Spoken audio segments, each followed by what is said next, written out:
Vous écoutez le podcast de So Sweet Planet. Je suis Anne Greff et je vous propose des rencontres autour des thèmes des droits humains, de la culture et de l'environnement. Bienvenue dans cette deuxième partie de l'interview de Samuel Sauvage, président de HOP, Halte à l'obsolescence programmée.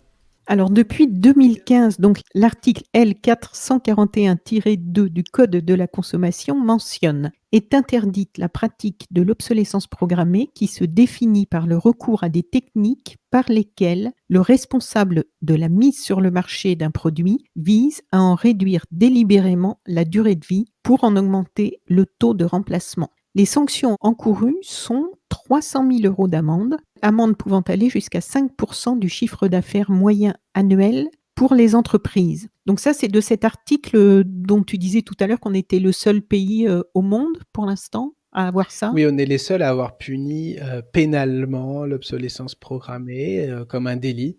Il y a d'autres pays où ça peut être inclus dans des problèmes de droit de la consommation, donc plutôt civil, comme des pratiques commerciales trompeuses d'une manière ou d'une autre. Mais c'est vrai qu'on a une particularité d'avoir ce délit. C'est sur cette base-là qu'on a porté plainte contre Epson tout d'abord et fabricants d'imprimantes pour des cas d'obsolescence programmée, puis contre Apple. Il faut savoir que c'est que dans le cas d'Apple pour l'instant qu'il y a eu une décision qui a conduit à sanctionner Apple, à payer 25 millions d'euros d'amende suite à notre plainte. Donc c'est une victoire qui montre quand même qu'on peut aboutir à quelque chose, même si 25 millions d'euros pour Apple, ça reste peu pour eux, mais finalement pour le fisc français, c'est quand même pas mal de récupérer tout ça. Et on attend toujours pour Epson.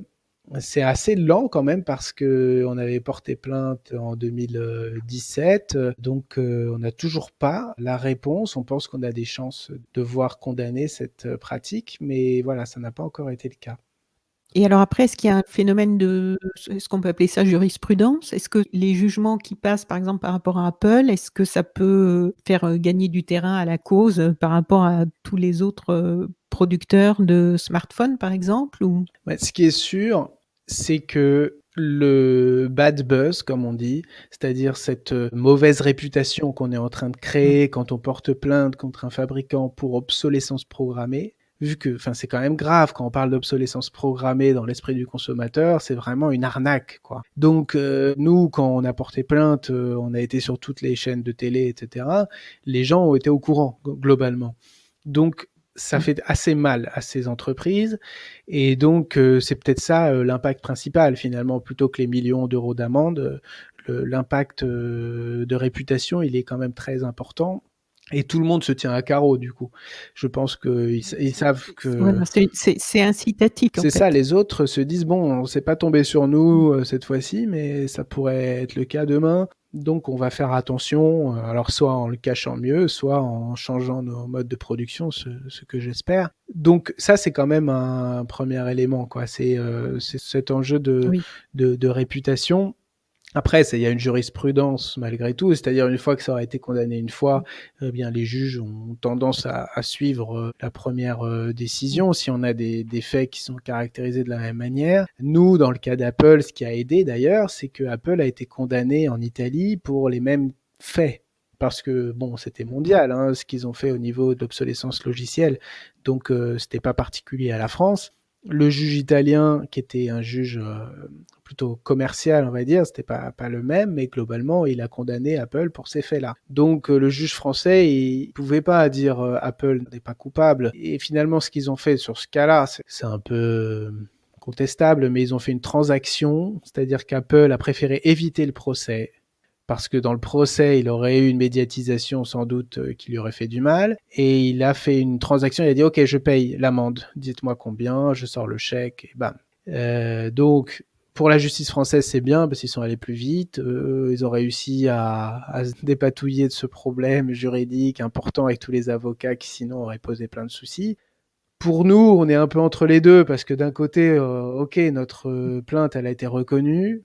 De l'autre, on aurait mérité un procès un peu plus grand pour pour montrer aux consommateurs que voilà, c'est pas qu'une question d'argent comme ça, c'est une question de société, ça vaut le coup d'en parler dans un procès. Mais bon, on n'avait pas la main là-dessus. Voilà, c'est la justice après française qui a procédé de cette manière. Voilà pour ce petit état des lieux, on va dire, juridique. Après, peut-être préciser quand même qu'on aimerait bien faire évoluer la loi. C'est-à-dire que le fait qu'elle dise vraiment délibérément, raccourcir délibérément la durée de vie des produits, pour nous, c'est un peu limitatif. C'est très dur de prouver cette intention. On n'est pas dans la tête Oui, c'est ça. de... On se demande comment c'est Et voilà, possible et même. donc c'est là où juridiquement il y a des débats. Nous, ce qu'on a fait, c'est qu'on a dit il n'y a aucune autre raison d'avoir conçu cet appareil de cette manière. Donc la raison, elle est que ça va casser, et c'est ça la raison. Mais voilà, on peut pas prouver en soi l'intention première de la personne qui a été responsable de la décision. Donc c'est cette délibération, on aimerait bien soit qu'on renverse la charge de la preuve, c'est-à-dire soit l'entreprise de devoir prouver qu'elle n'a pas fait ça pour de l'obsolescence, donc on propose ça, ou alors il faudrait élargir un petit peu, par exemple, tout ce qui est irréparabilité intentionnelle. Par exemple, on a fait un rapport récemment sur les lave-linges, on se rendait compte qu'il y avait différents problèmes, où les composants, ils étaient vraiment inaccessibles, du coup ça prenait 3 heures au réparateur de changer la cuve, etc. Bon, ça, il n'y avait aucune raison de le faire comme ça. Est-ce que c'est pas de l'irréparabilité intentionnelle? Parce que derrière, on sait que ça va coûter trop cher d'être réparé et les gens, ils vont pas le réparer. Et donc ça, si on arrivait à l'interdire clairement dans la loi, ce serait une avancée. Là, pour l'instant, c'est tangent aussi. On ne sait pas si ça rentre dans le cadre du délit et ce serait mieux que ce soit précisé, quoi.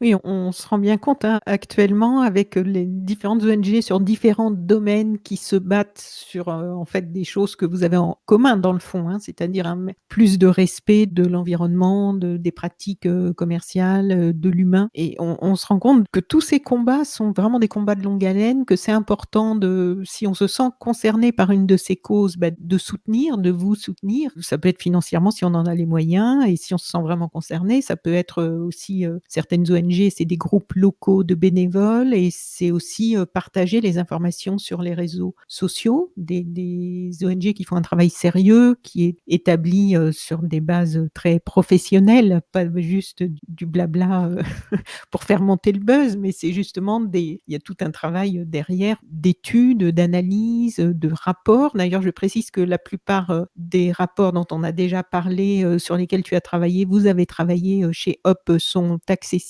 sur votre site internet. Si je peux me permettre, sur les manières, c'est Oui. vrai que ce qui est important pour soutenir des assos comme nous, c'est de montrer qu'on est nombreux.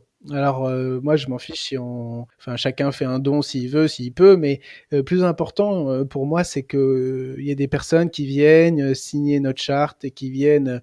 Là, on fait une adhésion à 5 euros, donc c'est pas une question d'argent, mais c'est une question de montrer qu'on est des milliers.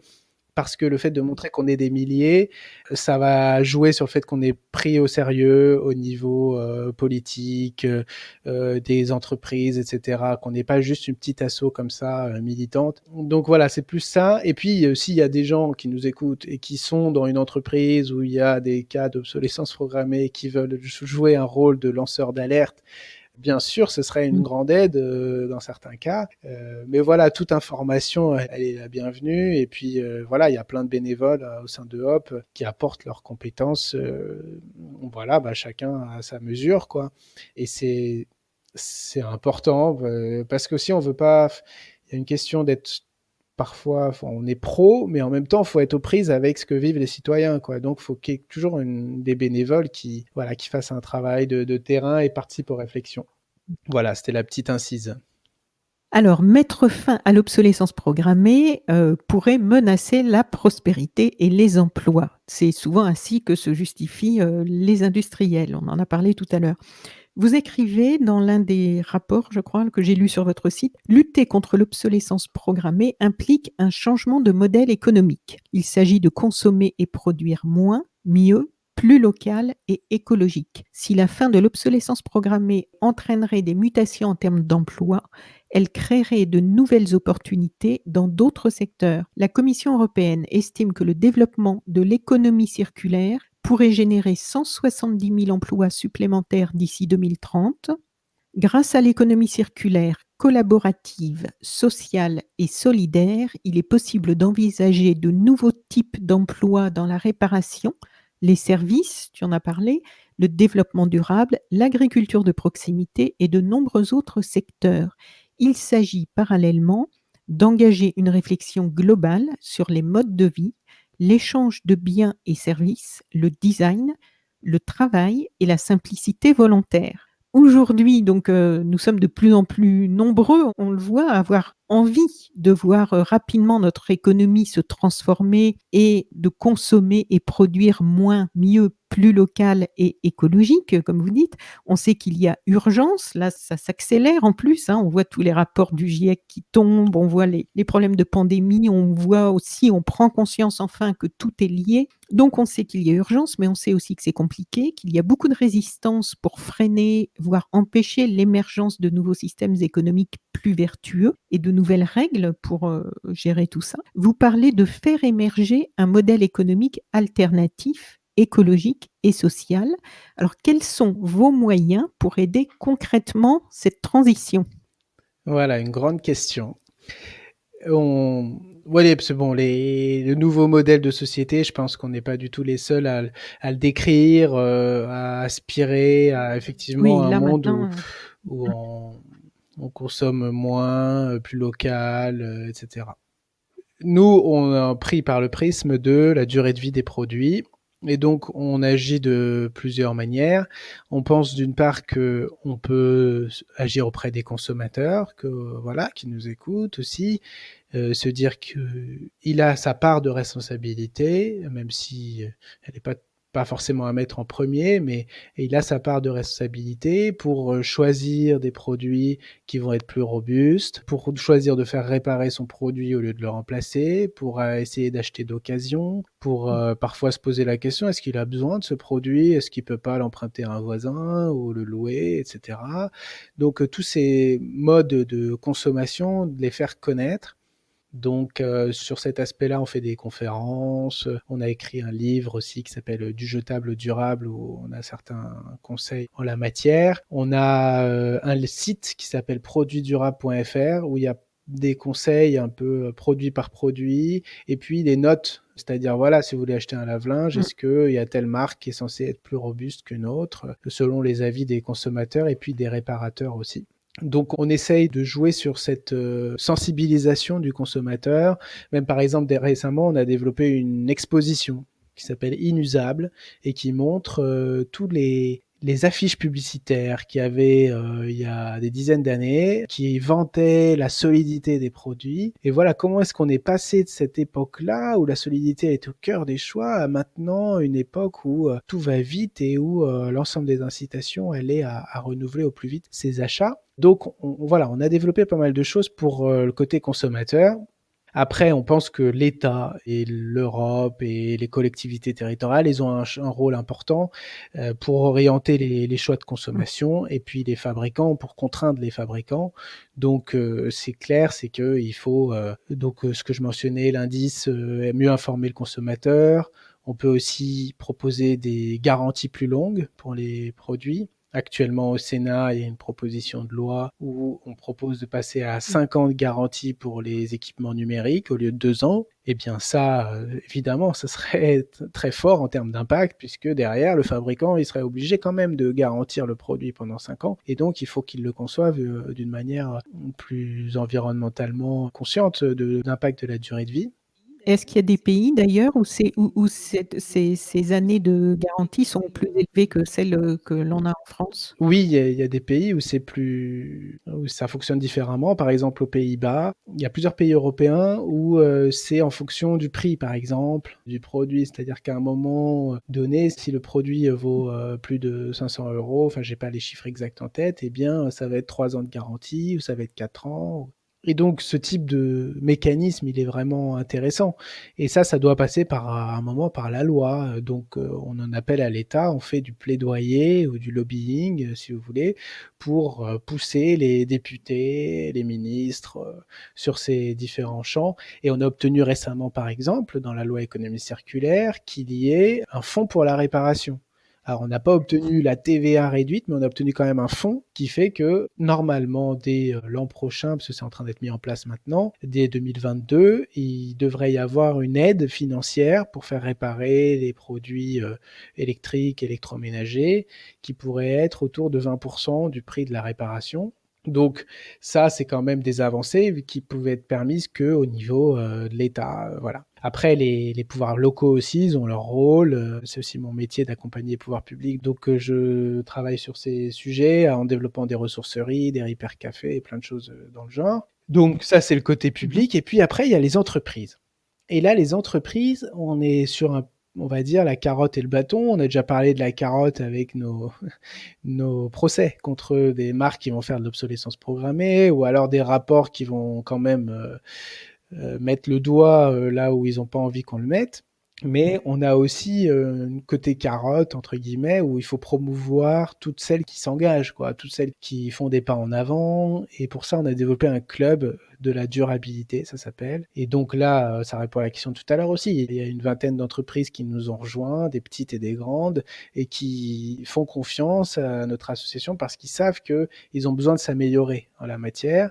Donc, et là, l'idée, c'est que voilà, ils aient accès à des experts et qu'ils collaborent entre eux pour que cet écosystème de la durabilité, de la réparation, il se développe. Donc ça, c'est au niveau des entreprises, un de nos moyens d'action. J'en oublie peut-être des moyens d'action, mais en gros, on essaie vraiment de viser à la fois les consommateurs et les entreprises et l'État. Par rapport à ce que tu viens de décrire, par exemple un club avec des entreprises qui rejoignent, et comment vous gérez le fait que parce qu'on a vu tous les problèmes avec le greenwashing et les entreprises qui essaient d'adhérer ou de prendre des mesurettes et puis, ensuite, qui mettent en avant, en amplifiant, l'image verte, de préoccupation environnementale, qui quelquefois n'est pas du tout, aussi importante que ce qu'ils nous vendent, que l'image qu'ils nous vendent. Donc j'imagine que c'est aussi difficile à établir et à dire à une entreprise: «Bah, écoutez, non, là, vous avez pas fait assez, pour rentrer dans le club, il faudra peut-être un peu, en faire un peu plus». Et puis d'un autre côté, je trouve que c'est aussi difficile actuellement avec des entreprises qui prennent des mesures qui sont un peu entre les 2 parce que quelquefois ils ont pas les moyens, dans les grosses multinationales, de tout changer du jour au lendemain, on peut aussi le comprendre. Et parce qu'évidemment, c'est important quand on est, dans une ONG, qu'on est activiste, de toujours mettre le doigt là où ça fait mal pour inciter toujours à tendre vers quelque chose de mieux, à ce que les modèles de ces entreprises, aillent toujours vers le mieux. Et quelquefois, le côté pervers, ça peut être que de ne voir toujours que la bouteille à moitié vide, de toujours mettre le doigt sur ce qui ne va pas, sans reconnaître les efforts qui quelquefois peuvent être, vraiment sincères. Et quelquefois, ça demande aussi des gros investissements sur des moyennes entreprises notamment, qui essaient vraiment de faire des efforts et sur lesquels on va pointer toujours, ce qui manque encore, ce qui ne va pas. Donc, il y a un juste milieu à trouver qui est Qui est sensible, hein, c'est sensible, difficile. qui est pas facile à trouver. Nous, à Hop, j'ai l'impression qu'on essaye et on y arrive, la plupart du temps en tout cas, à être à la fois radicaux et puis pragmatiques. Je pense qu'il faut être radicaux parce que l'urgence, elle est là. Voilà, ce non-sens de l'obsolescence programmée n'invite pas à des demi-mesures. Donc, pas hésiter à porter plainte, à mettre au banc certaines pratiques. Et en même temps, être pragmatique, c'est ce qu'on fait aussi quand on fait du plaidoyer auprès du gouvernement, c'est-à-dire on va pas juste taper en disant c'est nul ce que vous faites, mais on va dire ok, je vous propose un amendement à l'alinéa 2, à l'alinéa 3, à l'alinéa 4, et puis effectivement, bah après, ils passent pas tous, mais il y en a un ou deux qui passent, et bon, bah c'est des petites avancées quand Oui. même. C'est ce qu'on essaie de faire après avec les entreprises, et puis c'est vrai que c'est pas facile, mais effectivement, il y en a qu'on a refusé, il y en a pas mal qu'on a refusé dans le club, parce qu'on attend d'eux qu'ils aient Mmh. déjà un certain niveau d'engagement, et puis après, on attend d'eux qui s'engagent encore plus au fur et à mesure. Mmh. Donc, c'est des débats aussi au sein du conseil d'administration parce que on n'est pas toujours tous d'accord, mais c'est le jeu. Et donc, les entreprises le savent et elles sont aussi attachées au fait que n'importe qui peut pas rentrer parce que voilà, faut quand même faire partie du club, faut un petit peu le mériter. Donc on essaye de jouer là-dessus et après on fait pas la pub des entreprises qui sont dans le club parce qu'on s'interdit pas d'ailleurs de les attaquer si par ailleurs ils font un autre truc. Donc on pense qu'ils sont plutôt une partie de la solution, donc on veut les aider et en même temps on n'est pas leur promoteur. Donc on essaie de garder cet équilibre qui certes est pas facile. Oui. Parfois, enfin régulièrement, on a des sollicitations un peu borderline où on voit certains groupes qui veulent qu'on les aide dans leur communication. Et nous, il faut pas du tout qu'on rentre là-dedans parce que nous, on est reconnus parce qu'on est indépendant. Si à un moment, on se met à défendre un groupe ou un autre, je pense qu'on y perdrait notre crédibilité. Et on a beaucoup plus à perdre d'ailleurs, parce que voilà, les citoyens nous aiment bien quand ils nous connaissent, parce qu'on on a cette liberté-là. Mais en même temps, c'est bien aussi d'être pragmatique, de collaborer avec les entreprises. C'est quand même elles qui fabriquent, c'est quand même elles qui distribuent. Si on peut les convaincre sur quelques éléments, bah faut quand même le faire. Voilà, c'est une manière pragmatique de voir les choses et on n'a pas complètement la réponse, mais n'hésitez pas s'il y a des suggestions pour faire encore mieux. Mais en tout cas, ouais, on essaye de garder cet équilibre. Alors, dans votre rapport d'activité de 2019, vous écrivez: «Les résultats dans les modes de production et de vente commencent à se faire sentir». Donc, évidemment, pour, montrer un petit peu l'ampleur de votre travail et les résultats, j'aimerais que vous nous parliez un petit peu de tout ce que vous avez déjà réalisé, depuis 2015. Mais je me suis aperçue en regardant votre site qu'en fait, c'est assez énorme, hein. Est-ce que tu peux quand même nous expliquer un petit peu, les choses qui font que vous êtes quand même content du chemin parcouru depuis 2015? C'est relativement court en plus, hein, 5 ans? Oui, on est content du chemin parcouru et toujours insatisfait quand même que ça aille pas assez vite. Et bon, heureusement, je pense. Donc bon, tout dépend comment on se réveille le matin avec le verre à moitié vide ou à moitié plein. Il y a eu beaucoup de chemin de parcouru au tout départ. On parlait d'obsolescence programmée dans la rue et les gens, bon, on savait pas trop ce que c'était. Maintenant, la prise de conscience, elle est assez large. L'avantage de ce sujet, c'est qu'on peut en parler à la fois au bar du coin et puis dans un congrès du CNRS pour caricaturer. Et donc c'est à la fois Oui. présent dans voilà dans la recherche sociologique, économique, etc. Et puis en même temps dans toutes les conversations du quotidien, quoi. Donc ça c'est quand même une victoire à laquelle on a contribué, mais c'est pas du tout que nous, mais le fait que ce sujet il devienne un vrai sujet de société assez reconnu.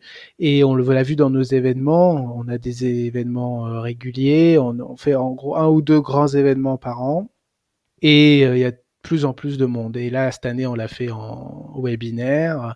On a dû faire face à un afflux, c'était en milliers plutôt de participants, je crois 2000. Donc on a eu du mal à organiser tout ça parce qu'on avait des ateliers, des groupes, on voulait faire réfléchir les gens ensemble. Et donc quand on est par des Ah groupes oui. de 100 personnes, ça commence à être plus dur que prévu. Et ça montre que Mmh. quand même ce sujet-là, il est vraiment rentré dans les consciences. On voit que les entreprises, elles viennent de plus en plus vers nous sans que nous, on aille vers elles. Donc voilà, il y a même des grands ou des petits qui disent, voilà, je voudrais me rapprocher de vous, je voulais faire partie du club, etc. Et on se dit, bah ouais, on a réussi quand même à être connu et à montrer qu'on pouvait être utile. Donc voilà, ça fait partie des avancées. On a eu des avancées fortes aussi au niveau législatif parce qu'il y a eu la loi donc au moment où on s'est créé sur le délit d'obsolescence programmée, mais depuis, il y a eu des avancées comme celles que j'ai mentionnées sur voilà l'indice de réparabilité, le fonds pour la réparation. On est en train de pousser pas mal de sujets et de réussir quand même pas mal de choses au niveau législatif. Et ça, c'est une de nos forces par rapport à d'autres assos. Il y a des choses qu'on fait moins bien que d'autres, notamment l'événementiel. Bon, on n'a pas réussi à démultiplier partout en France des petits groupes locaux qui font plein d'événements. Ça, on n'a pas réussi encore. Par contre, c'est vrai que quand on veut pousser une Mmh. proposition législative, en fait, on le fait assez bien. Donc là, il y a eu pas mal d'avancées. Après, est-ce que vraiment on a réussi à changer les modes de production de consommation? La réponse est non, et en tout cas pas suffisamment.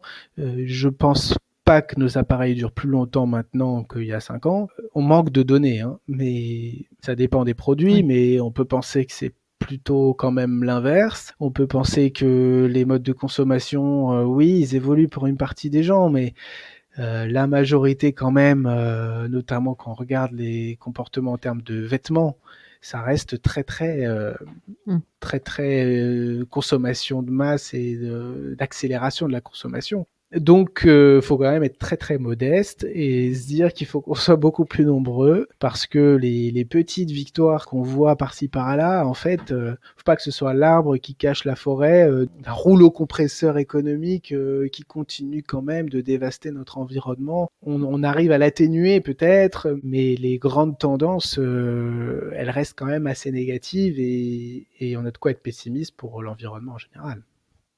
Alors hier, 14 janvier 2020, vous avez tweeté sur le compte de Hop: «Mardi, la proposition de loi visant à réduire l'impact environnemental du numérique en France a été adoptée au Sénat. Obsolescence logicielle et culturelle, reconditionnement, streaming, mise à jour, de nombreux thèmes sont traités». Est-ce que vous pouvez nous en dire quelques mots et est-ce que vous êtes, lié à cette avancée? Oui, on a été auditionné au Sénat, pour cette proposition de loi qui est transpartisane d'ailleurs, hein. Il y a des sénateurs de droite, de gauche, qui sont signataires, finalement tous sauf, La République en marche, enfin qui sont liés au gouvernement et qui veulent pas trop s'engager. Donc on sur cette proposition de loi, elle est quand même très très positive parce qu'on traite, du logiciel. Par exemple, une des propositions qui est très forte, c'est de dire et c'est une proposition qu'on a depuis longtemps, c'est de dire: «Il faut dissocier les mises à jour de sécurité avec les mises à jour de confort, entre guillemets. Pour mieux expliquer, souvent on vous dit vous êtes obligé de mettre à jour, mais parce que sinon vous allez avoir des problèmes, vous allez vous faire pirater, etc. Et en réalité, il y a une partie de la mise à jour qui peut être de sécurité et qui est nécessaire, et l'autre partie de la mise à jour qui va être plutôt évolutive, de confort, pour augmenter des performances et qui, celle-là, peut être très gourmande en énergie et peut vous faire dysfonctionner l'appareil. Donc une fois qu'on arrive à les dissocier et à rendre obligatoires que celles qui sont de sécurité, eh ben, on peut jouer vraiment un rôle important pour dire maintenant choisissez et ne faites que les mises à jour strictement nécessaires. Et donc derrière, toute l'obsolescence logicielle on prend un coup avec cette proposition. Il y a plein de choses hyper intéressantes dans la loi. Le fait, par exemple, bon après, c'est pas que dans le champ de l'obsolescence programmée, mais sur l'éco-conception des sites. Entre un site A et un site B, vous pouvez avoir une consommation qui va de 1 à 700. C'est vraiment de grandes différences de consommation des sites internet. Et donc, le fait Mmh. qu'ils soient conçus d'une certaine manière peut être vraiment vertueux pour l'environnement. Et le fait qu'on ne soit pas, par exemple, le scrolling à infini sur les pages, ça fait partie de la proposition de loi que ce soit Mmh. interdit, que la vidéo se lance et puis qu'automatiquement il y a une autre vidéo qui se lance, etc. Toutes ces choses qui captent notre attention aussi, qui nous obligent à rester en permanence connectés, eh bien ça peut être interdit aussi. Et puis après, ce que j'ai bien aimé dans cette proposition de loi, c'est ce que je mentionnais tout à l'heure, le fait de proposer de passer de 2 à 5 ans la garantie sur les équipements numériques, bah, ce serait vraiment chouette. Après, bon, c'est le Sénat, donc Donc qu'est-ce qui voilà. reste après? Les étapes pour que ça devienne effectif et que ça se concrétise, dans notre vie quotidienne et que ça existe, toutes ces Non, bah, on n'en est pas propositions? encore arrivé au fait que ce soit concret malheureusement, parce que le problème c'est que le Sénat là, il a pas le dernier mot, donc c'est l'Assemblée nationale qui a le dernier mot. L'Assemblée nationale a une majorité absolue, La République en marche, que La République en marche, pour l'instant N'a pas voté au Sénat comme n'a tu pas viens de nous le soutenu ce dire pour texte, ce donc c'est loin mmh, d'être gagné que ça puisse être approuvé à l'Assemblée nationale. Après quand même, quand je parlais de la garantie à 5 ans, faut pas oublier que c'est une proposition aussi des citoyens dans la Convention citoyenne pour le climat. Et que malgré tout, Emmanuel Macron, il a dit qu'il allait reprendre sans filtre les propositions. Donc après, ça fait pas mal de choses qui, quand même, la voilà, poussent pression monte. à prendre au sérieux ces propositions. Et puis une dernière chose quand même, parce que je me rends compte, j'en ai pas encore parlé et c'est pas normal, c'est que dans cette loi, on parle aussi de la 5G. La Mmh. 5G, c'est une aberration écologique et ça fait partie des injonctions contradictoires auxquelles on fait face, c'est-à-dire on nous dit oui, il faut recycler, il faut faire attention, et en même temps on développe une nouvelle infrastructure qui va rendre obsolète en fait la plupart de nos appareils et va consommer donc beaucoup de matières premières. Ce déploiement de la 5G est pas indispensable et la loi dit il faudrait l'étudier à nouveau. Enfin, je sais plus quelle est vraiment la formulation, mais globalement qui remet en cause aussi ce déploiement de la 5G. et qui fait partie de l'empreinte du numérique aujourd'hui en France. De plus en plus, l'obsolescence, elle va être de type numérique, et de plus en plus, il faut que l'État et les pouvoirs publics s'intéressent à toutes les pollutions liées au numérique, parce que sinon, ils sont pas dans le bon siècle pour combattre les pollutions de ce siècle, quoi. Donc, c'est pour ça que c'est quand même une proposition de loi très intéressante qu'on soutient, et on espère que ça va pouvoir avancer, même si, souvent c'est long et ça arrive pas toujours à être concret. C'est pour ça qu'on veut aussi que les citoyens n'attendent pas les lois pour agir. On veut aussi que les collectivités, les mairies, les régions, etc., n'attendent pas l'État et fassent aussi leur propre programme, et que les entreprises n'attendent pas qu'elles mettent en place dès demain des initiatives volontaires, parce qu'elles peuvent le faire. Et finalement, quand on fait la conjonction de tout ça, ça fait un vent porteur qui peut faire assez de pression pour contrecarrer les mécanismes de l'obsolescence. En tout cas, c'est là-dessus qu'on mise. Très bien. Samuel, merci beaucoup pour toutes ces explications qui, je l'espère, auront permis à nos auditrices et auditeurs, autant qu'à moi en préparant cette interview, d'aller beaucoup plus loin, de comprendre un petit peu les tenants et les aboutissants, pourquoi c'est important, et surtout tout l'impact, tout ce qui est concerné par cette notion, d'obsolescence programmée, qui peut paraître un peu abstraite et qui en fait, se traduit, par de vraies conséquences pour notre planète, notre environnement, pour notre survie, donc de l'humanité, on peut le dire par extension, puisqu'on voit bien qu'aujourd'hui tout ça est lié. Donc, je vais vous souhaiter une bonne continuation. En tout cas, c'est passé assez vite. Moi, j'étais ravi d'y participer. J'avais jamais parlé aussi longtemps de ce sujet dans ce type de format le permet. J'espère que c'était pas trop ennuyeux pour ceux qui nous ont écoutés. Je pense qu'on a bien traité de l'ensemble des sujets. Évidemment, il y en a toujours des sujets qu'on peut encore creuser, mais après, ceux qui voudront creuser, pourront creuser. Donc, ça, c'est super. Et puis, il faut pas non plus, on peut pas parler de tout dans le détail. Donc, j'espère que ça a été assez clair aussi, parce que c'est parfois des sujets, où tout est entremêlé, et donc ça peut apparaître complexe, même si en fait, c'est la vie quotidienne qui est souvent questionnée finalement à travers l'obsolescence programmée. Oui. Merci beaucoup de nous avoir permis d'y voir un peu plus clair sur tout ça. Merci pour l'invitation. Très bonne continuation. C'était un plaisir. Merci. Est-ce que tu peux nous rappeler les URL des 2 sites internet pour Hop et puis pour Produits Durables? Oui, alors c'est haltobsolescence.org pour le site de Hop. Vous pouvez adhérer notamment. Et c'est produitsdurables.fr, produits durables au pluriel, pour signaler des produits qui durent ou qui ne durent pas. Voilà. Et on a publié un livre qui s'appelle Du jetable au durable, parce que je pense que se plonger dans un bouquin, c'est encore mieux que de rester rivé sur les réseaux sociaux. Donc, il date de 2017, donc c'est pas la dernière actu, mais quand même, c'est une réflexion on va dire, qui pose les bases sur ce sujet et qui reste quand même d'actualité. Samuel Sauvage, donc président de Hop, merci beaucoup. Avec plaisir, merci encore.